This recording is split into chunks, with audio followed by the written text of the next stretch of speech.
अब बेचारी छोरी है, होश ही ना है, वो तो सो रही। खटिया के पटिया से चुटिया बांध करके सोती वही बात छोरी के कान में जाके बोलो हौवा। हौवा कह के भाग गयो। छोरी तो हौवा को नाम सुनते ही हड़बड़ाए गई और जैसी खड़ी वही सु चुटिया तनी, वहां ने समझी हौवा ने पकड़ ली। चिल्लाए वे लगी, मैया दौड़ियो, हौवा घुसा आयो, मैया दौड़ियो, हौवा ने पकड़ लियो। मेरे तो प्राण सूख गए, हे भगवान कौन हौवा आ गयो। दौड़ी भागी छोरी के कमरा में गई, तब तक तेरो छोरा भाग तो दिख गयो और मैं सब समझ गई या कार्य कनुआ की करतूत है गशो। मैया तो जा घर माखन हो वो तो परेशान है ही, जा घर में माखन ना हो वो भी परेशान हुए बिना ना रहे, या तेरे छोरा ने सबके घर में हौवा बन करके आतंक मचा रखो। मैया कभी कभी तो मन में मुस्कुरा जाए, मेरे नटखट कन्हैया में इतनी चंचलता। और जैसी कन्हैया को देखे तो कन्हैया गाल फुला के ऐसी रोनी सूरत बनाने के मैया बेचारी रह जाए, कछु ना कह पाए। अंत में मैया बोली, मैंने तुम सबन की सुन ली, मेरो छोरा तुम्हें चोर मालूम चले तो काउदना या की चोरी पकड़ के क्यों ना दिखाओ। मुझे पक्को विश्वास है मेरो लाला ये सब उत्पात ना मचा सके, तुम्हें धोखो है। गोपियां बोली, जसोदा अपने छोरा की ज्यादा पक्ष मत ले, काउदना पकड़ में आ गए हो तो दिखाई देंगी पकड़ के। मैया बोली, हाँ पकड़ के दिखाइयो तभी मानूंगी, मेरो लैला ऐसा कर ही ना सके। और यूं कह के मैया ने गोपियां तो विदा करी और अकेले में समझाए भी लगी, देख कन्हैया बेटा ये सब काम करवो अच्छी बात ना है, तू इतने बड़े बाप को बेटा हो के चोरी करे दारी के, ऐसी बदनामी है जाएगी कि तेरी शादी ना होगी। कन्हैया कहते, मैया ये सबरी गोपियां नंबर 1 की झूठी, कबहू इनकी बातन में मतइयो मैया। मैया बोली, बेटा सो तो मोए भरोसो है कि सत्यवादी हरिश्चंद्र मेरे ही घर में पैदा भयो है, तू अकेलो सत्यवादी है, बाकी तो सब झूठी। और याद रखियो, तो ऐसे अकेले में समझाया करे मैया विविध भांत। परंतु एक तरफ तो गोपियां शिकायत करें और दूसरी तरफ घर में जाते ही दधि मंथन करते गोविंद को याद करती हैं। और प्रत्येक गोपी के मन की एक ही कामना है, प्रभु आज हमारे घर का माखन खाने आप अवश्य पधारिए। दधि मंथन करती ही इस कामना से कि आज कन्हैया मेरे माखन को पाने के लिए अवश्य आएंगे। तो ऊपर से तो मैया से शिकायत और अंतर मन से कन्हैया का आह्वान। नित्य प्रति दधि मंथन करते समय गोपियां एक ही गीत गाती हैं, क्या? अरे सुनी है गोकुल नगरिया कान्हा, सुनी है गोकुल नगरिया, आजा आजा संवरिया। सुनी है गोकुल नगरिया, प्रेम से बुलाइए, आजा आजा संवरिया। सुनी है गोकुल नगरिया, आजा आजा संवरिया। जय जय श्री राधे। ब्रज मामाओं के मनोरथों की सिद्धि के लिए ही माधव ने ये मधुर मंगलमयी माखन चोरी लीला करी। प्रभु को लगा माखन खूब खा लिया ब्रज का, हर एक बार जरा ब्रज रज का भी तो स्वाद चाख करके देखें। माखन से हाथ चिकने हो गए, मुंह चिकना हो गया, तो ब्रज रज से जरा इस चिकनाई को छुड़ा ले। ऐसा विचार करके ब्रजरज पाने की इच्छा प्रभु के मन में जागी। ब्रज की रेणु, ब्रज की धैनु और ब्रज की बैणु, तीनों की बड़ी महिमा है। एकदा क्रीडमानास्ते रामाद्या गोपदारका, कृष्णो मृदं भक्षितवान् इति मात्रे न्यवेदयन्। क्रीड़ा करते कन्हैया ब्रह्मांड घाट पर पहुंचे। खेलते खेलते ग्वालों से छुपकर धीरे से मिट्टी का डेला मुंह में धर के गटक गए। बड़े भैया दाऊ जी ने देख ले, दौड़ के हाथ पकड़ा, कन्हैया तेरे मुंह में कहा है? मुंह बंद किए कन्हैया बोले दाऊ जी बोले, अच्छा मोते झूठ बोले तो चल मैया ते तेरी शिकायत करूं। मैया कृष्णो मृदम भक्षितवान, या कन्हैया ने आज मिट्टी खाई ली। मैया घबराई गई, हे भगवान कल तक माखन खावे की शिकायत मिलो करती, सुमे कछु सुन के रह गई कि चलो माखन खाएवे की चीज है, खाई लियो तो खाई लियो। मैं कछु ना बोली तो आदत और बिगड़ गई, आज मिट्टी खा के आ गया। और आज भी कछु ना बोलूंगी तो कल पुड़िया खावे लग जाएगा। बोलो राधे राधे। लाला की आदत दिनों दिन बिगड़ती जा रही है, आज छोड़ूंगी ना या को। उठाई लाठी मैया ने, पकड़ लियो हाथ कन्हैया को। कस्मान मृद मदान्तात्मन भवान भक्षितवान् वदन्ति तावका हेते कुमारास्तेऽग्रजोऽप्ययम्। ए चटोरे, कन्हैया बेटा सच बता, तेने मिट्टी खाई, बहुत मारूंगी लाठी से। कन्हैया घबराए, मेरे मोहड़े में माटी, मैया के हाथ में साटी, आज तो पिटाई पक्की पड़नी है। तुरंत हाथ जोड़ के बोले, ना हम भक्षितवानंब सर्वे मिथ्या विसंसना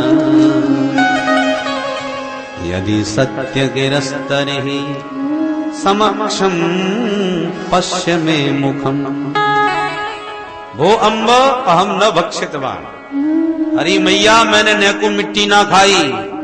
मैया बोली, अच्छा तो ये सबरेग वाला झूठ बोल रहे हैं। कन्हैया बोले, हाँ, सर्वे मिथ्या विसंसिना, सब मिथ्यावादी झूठे।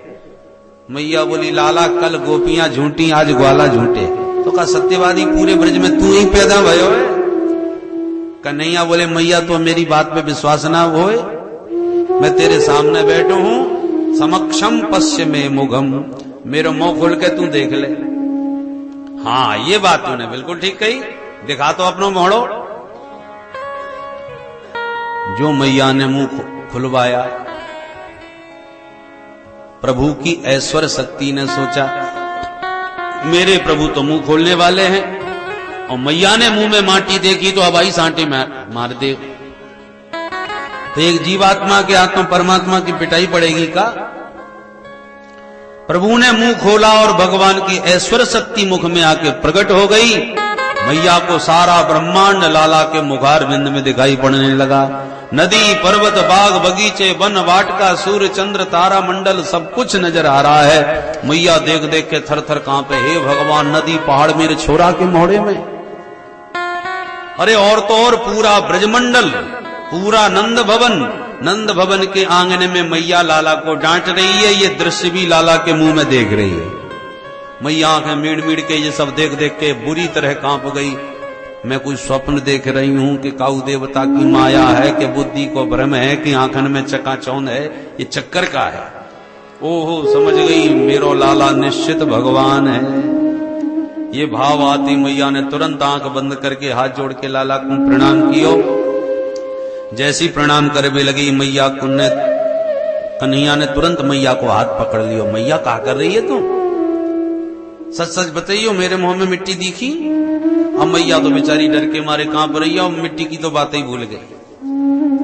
मैया बोली, बेटा तू मिट्टी की बात करे, तेरे मुंह में तो पूरा उत्तरांचल भरो पड़ो है, न जाने कितने नदी पहाड़ तेरे मोहड़े में भरे।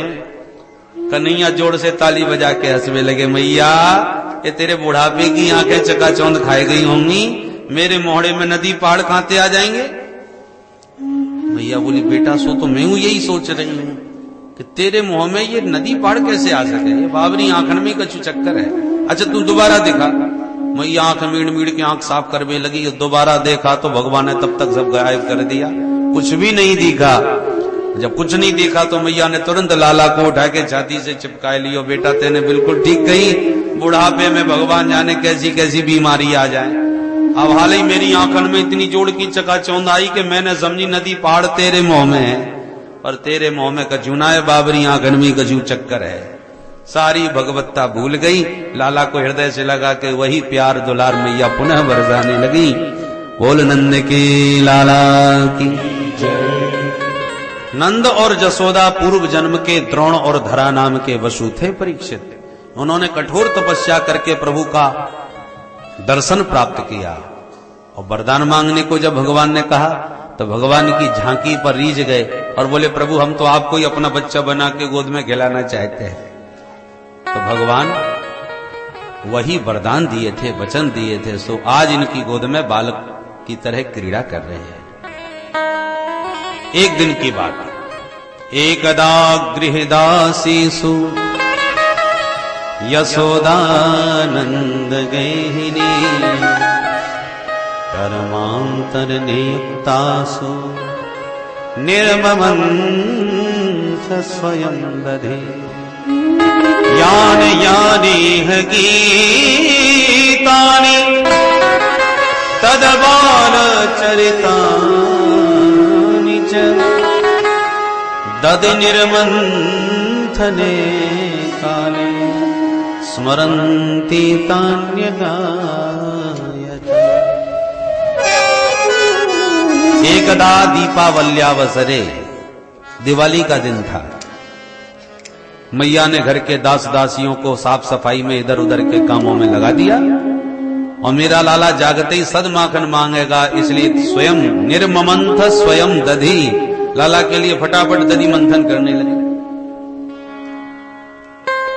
दधी मंथन करती जाती हैं, लाला के बारे में सोचती जा रही हैं, लाला जगते ही माखन मांगेगो, जल्दी से तैयार कर लूं। गुनगुनाती जा रही हैं लाला के गीत, चिंतन भी लाला का, मंथन भी लाला के लिए, मनसा वाचा कर्मणा तीनों प्रकार से मैया लाला की सेवा में ही समर्पित रहती है। कन्हैया की नींद खुली, जागते ही मथानी पकड़ के बोले, मैया भूख लग रही है, जल्दी से कुछ खिला दे पिला दे। मैया बोली, बेटा भी सदमाखन तो निकरौना है, तुमको भूख लगी है। तो मैया सब काम छोड़ के लाला को गोद में लेके अपना ही स्तनपान कराने लगी। मैया का दूध पीते पीते कन्हैया अचानक बोले, मैया एक बात पूछूं? हाँ बेटा, एक ना है, तू 10 पूछ ले। बोले, मैया बस इतना बताए दे, तू को दूध ज्यादा प्यारो लगे के पूत? मैया बड़ी जोर से हंसी, बेटा ये कोई पूछवे वाली बात है? अरे मेरा तो पूत प्यारो है, तेरे सामने दूध का चीज? बेटा ये दूध दही तो तेरे ताइयों संभाल के रखूं कि मेरो पूत जब खूब पिएगो दूध तो खूब हट्टो तगड़ो पहलवान हृष्ट पुष्ट बन जाएगो, ताते ये सब संभाल के मुझे रखना पड़े, तो उसे ज्यादा प्यारे थोड़ी है ये। कन्हैया बड़े प्रसन्न भई, मैया बड़ो प्रेम करे। और इतने में मैया की दृष्टि पड़ गई दूध पे, जो चूल्हे पर चढ़ा के आई थी मैया वाले, एकदम चूल्हे को दूध उफन गयो। उफनते दूध को देखा, अरे मेरे लाला मेरो दूध गयो, उठा के मैया ने जमीन में पटक दिए और कन्हैया को, और तुरंत भागे दूध उतारवे को। सुई कन्हैया को मुंह फूल गयो। देख ले, अब वाली कह रही थी पूत बहुत प्यारो, और दूध है, देखते ही 1 मिनट में पट्ट से पूत पटक दियो। आई गई गुस्सा, मैया दूध उतारवे गई, लाला ने उठायो एक पत्थर और जितने आंगन में माट मटका थे धमाधम सबरे फोड़ दिए। दूध दही की कीच मच गई आंगन में। सुई आंखें मीड़ मीड़ के रोने लगे कि आज मैया जरूर मारेगी। सुबंदरन को बुलाए बुला के लुटाए भी लगे, खवाए भी लगे। मैया ने दूध उतारो और धम धम की आवाज सुनती मैया तुरंत वापस भागी। का बात है गई, कहा गिर गयो? और जो लौट के वहां का हाल देखा आंगन का, सबरे मटका फूटे पड़े, दूध दही की कीच मची है आंगन में। मैया समझ गई, अरे राम राम, अभी तक मुझे विश्वास ना भयो कर तो गोपियन की शिकायत पर आज तो पक्को विश्वास है गयो।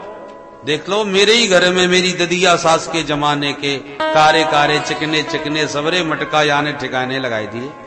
आज मैं वे याकू छोड़वे बारी ना, आदत बहुत बिगड़ती जा रही है। मैया ने उठायो एक डंडा, लाठी लेके लाला को पकड़वे, जो भागी सोई कन्हैया ने मैया के हाथ में लाठी देखते ही दौड़ मारी। अब आगे कन्हैया और पीछे मैया, परीक्षित कर लो दर्शन, ऐसा भाग तो भयो ब्रह्म कभू ना मिलवे बारो। बहुत भागी मैया, पकड़ में नहीं आए कन्हैया। भागते भागते मैया थक गई, सांसों घड़ गई, मैया लाठी लेके बैठ गई। देख लाला पकड़ में आ जा, नहीं बहुत मारूंगी। कन्हैया बोले, मैया मारेगी इसीलिए भग रहे हैं। मैया बोले, ना बेटा तू राजी राजी मेरे पास आ जा तो ना मारूंगी। कन्हैया बोले, मैया तो कहा करेगी? मैया बोली, बेटा तेरी पूजा करूंगी, आज तेरी जम के आरती उतारूंगी।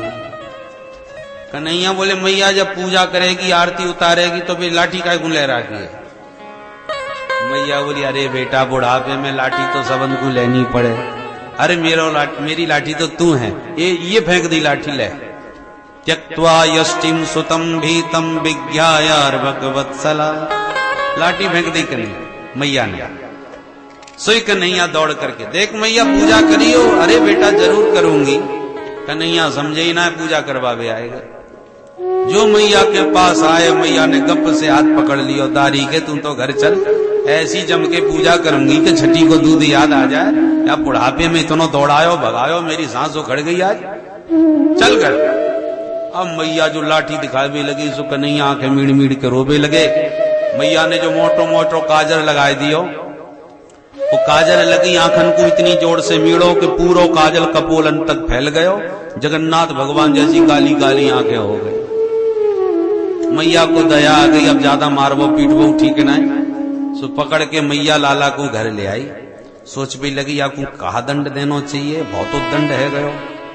मन में सोचा ज्यादा मारबो पीटबो तो ठीक ना है, थोड़ी देर याकू उखल से बांध दो तो कम से कम कछु तो डर बनो रहेगो। सो मैया उखल में बांधने लगी। मैया जैसी रस्सी में बांधे कि 2 अंगुल रस्सी कम पड़ जावे, मैया दूसरी रस्सी जोड़ दे। घर में जितनी रस्सी थी मैया ने सबड़ी जोड़ दी। पतदपि द्वंगुलम न्यूनम यद यदा दत्त बंधनम, सैकड़ों रस्सियों के जुड़ने पर भी 2 अंगुल रस्सी कम ही पड़ती रही। 2 ही अंगुल कम क्यों पड़ी, इसके भी बहुत सारे भाव हैं। मूल रूप से कारण यह है भक्तजन परिश्रम और भगवत कृपा, दोनों की पूर्णता में ही भक्त भगवान को बांध पाता है।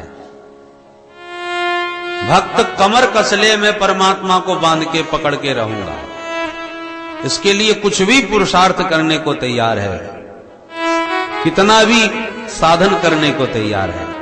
तो जीव भगवान को पाने का प्रबलतम जब साधन करता है, प्रयास करता है, तो भगवान को भी दया आ जाती है। तो जीव का श्रम और हरि की कृपा दोनों जब परिपूर्ण हो जाती है, भगवान कृपा करें, जीव परिश्रम करे, सोई भगवान के बंधन में जो 2 अंगुल की कमी है वो पूरी हो जाती है। तप प्रभावा दैव प्रसादात्, जीव तप तो खूब करे और जब तक भगवान कृपा नहीं करेंगे तब तक भी बात नहीं बनेगी। भगवान कृपा खूब करें और जीव के मन में ही कोई उत्कंठा न हो तो भी बात नहीं बनेगी। जीव की उत्कंठा और हरि की कृपा दोनों होनी चाहिए, सोई भगवान के 2 अंगुल का भाव दूर हो जाता है और जीव के प्रेम बंधन में प्रभु बंध जाते हैं। 2 अंगुल मैया जब बहुत पसीना में लथपथ हो गई बांधते बांधते, तो भगवान को दया आ गई और भगवान ने तुरंत बंधन को स्वीकार कर लिया। दाम माने बंधन, उदर माने पेट, पेट से बंधन बांधा है इसलिए नाम दामोदर हो गया। बोल दामोदर भगवान की जय। भगवान दामोदर बन गए, उखल में बन गए।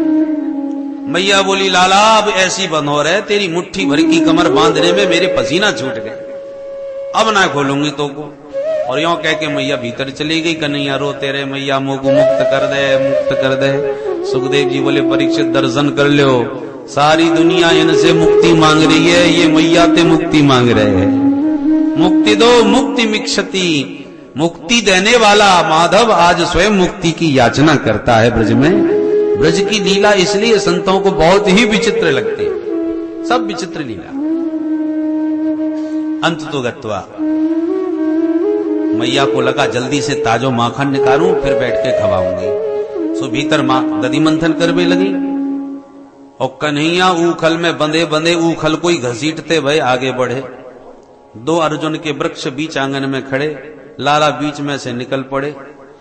ऊखलता बड़ा सो अटक गया दोनों वृक्षों के बीच। कन्हैया ने मार दिया झटका, सो धड़ाधड़ दोनों वृक्ष उखड़ के नीचे धरती में गिरे। भयंकर शब्द हुआ, पर भगवान ने शब्द शक्ति को रोक लिया, क्योंकि दोनों वृक्षों में से 2 महापुरुष प्रकट हो गए। परीक्षित बोले कौन थे महाराज? सुखदेव जी कहते हैं दोनों ही कुबेर के पुत्र थे। नलकूबर और मणिग्रीव इन दोनों का नाम था। कुबेर पुत्र होने के नाते धन का बड़ा मद इनमें था। नव यौवन संपन्न होकर के एक बार सरोवर में नग्न नहा रहे थे। नारद जी वहीं से अचानक निकल पड़े। सो नारद जी को देख करके भी ये निर्लज्जों की तरह सामने निर्वस्त्र खड़े होकर के बोले, महाराज जी दंडोत। सोई नारद जी का माथा गर्म हो गया। मूर्ख कहीं के शर्म नहीं आती तुम लोगों को? निर्लज्ज कहीं के मेरे सामने निर्वस्त्र खड़े हो जड़ की तरह। शाप देता हूं तुम दोनों ही जड़ वृक्ष बन जाओ। सो दोनों चरणों में गिर के नारद जी से क्षमा मांगने लगे, रोने लगे। बाबा को दया आ गई। अच्छा वृक्ष तो तुम्हें बनना ही पड़ेगा, शाप मेरा आसक्त नहीं होगा, पर आशीर्वाद भी देता हूं तुम नंद के आंगन के वृक्ष बनोगे। नंदलाल प्रभु तुम्हारे आंगन के वृक्षों के नीचे क्रीड़ा करेंगे, खेलेंगे, किलोले करेंगे, उनका आनंद लेना और एक दिन वही तुम्हारा उद्धार कर देंगे। तो आज भगवान ने नारद जी का वचन सत्य किया और दोनों का उद्धार किया। दोनों स्तुति गा उठे। वाणी गुणानुकथने श्रवणौ कथाया हस्तौ च कर्म सुमनस्तव पादयोर्नः स्मृत्यां शिरस्तव निवास जगत् प्रणामे दृष्टि सतां दर्शने स्तु भवत्तनु। हे प्रभु, वाणी गुणानुकथने, हमारी वाणी सदा आपके गुण गणों का गायन करती रहे। श्रवणौ कथायाम, श्रवण हमारे सदा कथामृत पान करने में ही तत्पर रहे। हस्तौ च कर्मसु, इन हाथों से सदा आपकी सेवा का ही कर्म करते रहे। मनस्तव स्मृत्याम, ये मन से सदा आपकी स्मृतियों में खोए रहे, चिंतन में, स्मरण में। शिरस्तव पादयो, ये सिर आपके चरण कमलों में सर्वदा झुका रहे। दृष्टि सताम दर्शने, ये जो नयन है, दृष्टि है, सताम सज्जनानाम दर्शने, आपके रसिक भक्त संतों के दर्शनों में ही ये दृष्टि लगी रहे।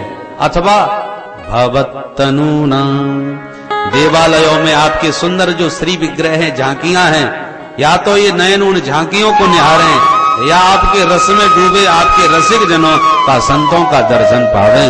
बस यही आशीर्वाद दीजिए। ऐसा कह के दोनों प्रणाम करके अंतर्धान हो गए। वृक्षों के गिरने का शब्द अब नंद बाबा के कान में पड़ा। हड़बड़ा के भागे, ऊखल में बंधे वृक्षों में फंसे लाला को देख के नंद बाबा भीतर भीतर तो डर गए और ऊपर से हंसते हुए कन्हैया को बंधन मुक्त कर दिया। पर इस दुर्घटना से नंद बाबा बहुत चिंतित हो गए। नंद बाबा ने तुरंत आपातकालीन मीटिंग बुलाई। गणमान्य गोप सब इकट्ठे होकर नंद बाबा के घर आए। कहो बाबा कैसे याद किया? बाबा बोले आज हमने फैसला ले लियो कि अब या गोकुल में एक भी दिन नहीं ठहरेंगे। क्यों? बोले आप ही विचार करो, जब से लाला पैदा भयो है आपके ऊपर विचारे पे कोई ना कोई आपत्ति रोज ही आवे। अरे कितने साल पुराने आंगन के इतने बड़े वृक्ष आज उखड़ के गिर गए लाला के ऊपर, बाल बाल छोरा बच गए। मैंने आज फैसला किया है कि अब कहीं और चलो, ये जगह मेरे छोरा को फली ना है। शायद स्थान बदल देते, कछु ठीक ठाक है जाए। ठीक है बाबा, जहां आप चलोगे वहां हम चलेंगे। नंद बाबा बोले तो कहां चले बताओ? उपनंद बोले एक जगह बड़ी प्यारी है बाबा। कौन सी? बोले वनम वृंदावनम नाम असभ्यम नवकाननम गोप गोपी गवां सेव्यम पुण्याद्रि तृणवीरधम। बाबा अपने ब्रज में बहुत सारे वन हैं, वृंदावन, निधिवन, बेलवन, कामवन, तालवन, मधुवन, भांडीरवन, भगवान जाने कितने सारे वन हैं। पर हमें सबसे प्यारो सुंदर एकमात्र वन लगे, वाको नाम वृंदावन। वृंदावन को मतलब वृंदा नाम तुलसी का, और तुलसी से ही सुसेवित जो वन है वाको नाम वृंदावन। वृंदाया तुलस्यावनम वृंदावनम, अथवा वृंदानाम भक्त समूहानाम वनम वृंदावनम। वृंद माने समुदाय, झुंड, भक्तों का समुदाय जहां निवास करे, भक्ति ही भक्त जहां विचरण करे, वाह वन को नाम वृंदावन। प्रेमियों की, रसिकों की भावमयी भूमि का नाम वृंदावन। प्रेम की पिपास देख देख निज प्रेमियों को, प्रेम का समुद्र सीमा तोड़ के बहाया है। भावुक रसीले जन निराश न होंगे अब, कामना की पूर्ति हेतु तो कल्पतरु लगाया है। चिंतामणि जटित चार चादर बिछाई जहां, भांति प्रतिभांति कुंज कुंज से सजाया है। भारत का भूषण तिलक तीनों लोकों का, भक्तों के वास हेतु वृंदावन बनाया है। भक्तों के वास हेतु वृंदावन बनाया है। बोल वृंदावन बिहारी लाल की जय। वृंदावन की महिमा सुनते ही सबरे गोपी ग्वाल एक स्वर में बोले बहुत अच्छा भाई, हम भी चलेंगे, हम भी चलेंगे। नंद बाबा ने कहा तो देर किस बात की, चलो वृंदावन। बैलगाड़ियों में सामान लादा, गायों को हाँका, गाय बछड़ों को हाँक कर गाड़ियों में सामान लाद कर गोपी ग्वाला सब के सब गोकुल से वृंदावन की ओर चल पड़े। और जो वृंदावन का दर्शन किया, वृंदावनम गोवर्धनम यमुना पुलिना निज, वीक्षासी दुत्तमा प्रीति, श्री राम माधवयो न पाए। जो गिरिराज गोवर्धन का सुंदर शिला पर्वत शिखर देखा, कल कल कल्लोल करती हुई कमनीय कालिंदी का कलरव जब कृष्ण कन्हैया ने सुना, ब्रज की कुंजों का अवलोकन किया, उत्तमा प्रीति जाता। कन्हैया प्रेम के कारण नाचने लगे, पुलकित हो गए कन्हैया, झूम उठे, नाच उठे। जो भी वृंदावन में जाता है उसका यही हाल हो जाता है। मीरा जी वृंदावन में गई और जो ब्रज का अवलोकन किया तो झूम झूम के नाचने लगी। आप भी चलिए, जय हो। लागे वृंदावन नीको मन, लागे वृंदावन नीको, लागे वृंदावन नीको, लागे वृंदावन नीको।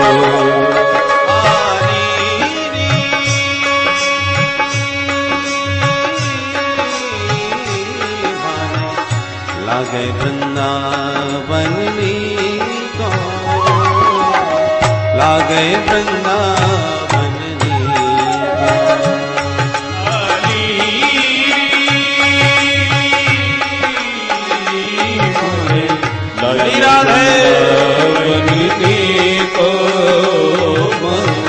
लागे वृंदावन नीको।